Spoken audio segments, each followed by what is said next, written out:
بسم الله الرحمن الرحيم والنازعات غرقا والناشطات نشطا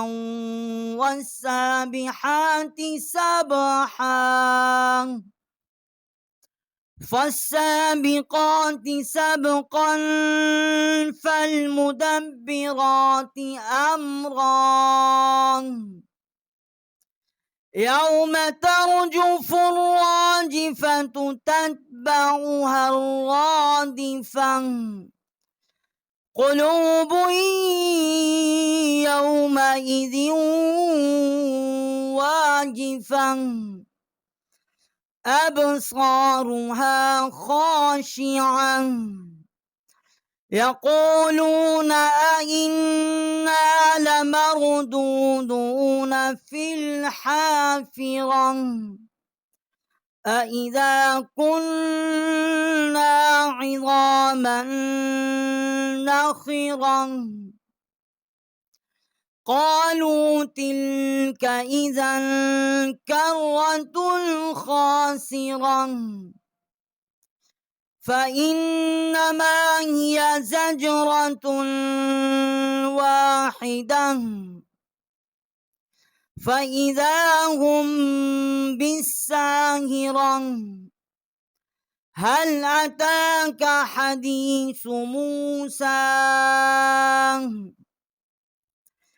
إذ ناداه ربه بالواد المقدس طوى اذهب إلى فرعون إنه طغى فقل هل لك إلى أن تزكى وأهديك إلى ربك فتخشى فأراه الآية الكبرى فكذب وعصى ثم أدبر يسعى فحشر فنادى فقال أنا ربكم الأعلى فأخذه الله نكال الآخرة والأولى إن في ذلك لعبرة لمن يخشى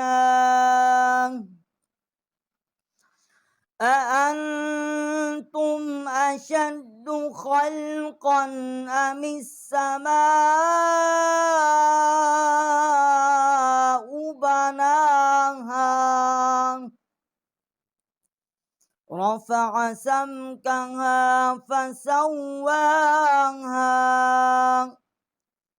وأغطش ليلها وأخرج ضحاها والأرض بعد ذلك دحاها أخرج منها ماءها ومرعاها والجبال أرساها متاعا لكم ولأنعامكم فإذا جاءت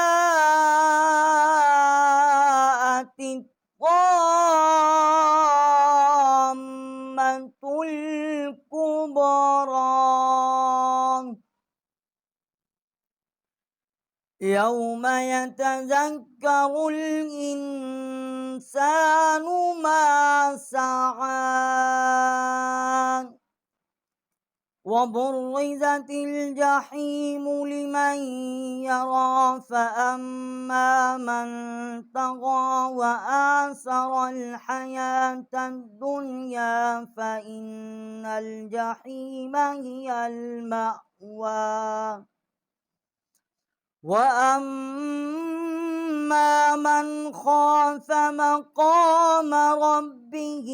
ونهى النفس عن الهوى فإن الجنة هي المأوى يسألونك عن الساعة أيان مرساها فيما أنت من ذكراها إلى ربك منتهاها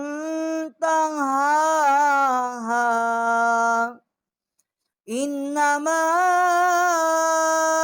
أنت منذر من يخشاها كأنهم يوم يرونها لم يلبثوا إلا عشية أو ضحاها صدقنا ومولانا العظيم.